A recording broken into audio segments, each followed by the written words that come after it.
Hurmatli fuqarolar, ogoh bo'ling.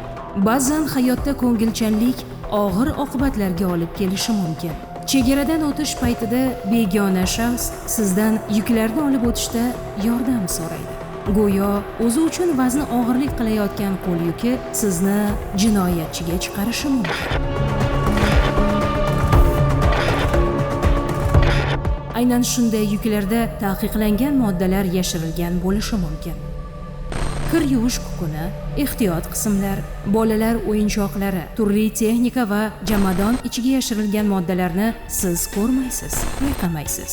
Biroq tashuvchi sifatida jinoyatchiga aylanasiz. Unutmang, qonunni bilmaslik javobgarlikdan ozod qilmaydi.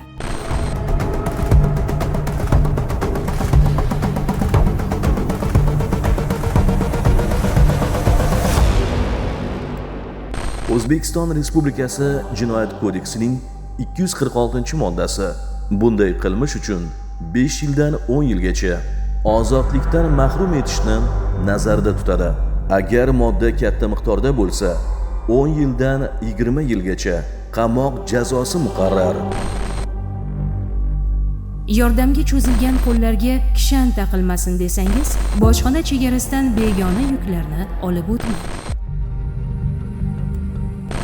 Bir lahzalik ehtiyotsizlik ertangizga soya solishi mumkin. Yodda saqlang.